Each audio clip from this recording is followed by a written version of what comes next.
a vacation special McDonald's style French fries at home? So this French fries is so crispy that you can hear the sound when I break it. You can hear, and when I eat it, you can hear the sound. It's just like the McDonald's variant. So for making this, I needed some potatoes, a bit of seasoning ingredients like peri-peri powder, oregano, and etc.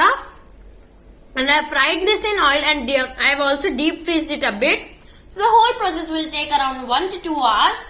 And the outcome is really awesome. It's just like the McDonald's variant. Please watch the entire video.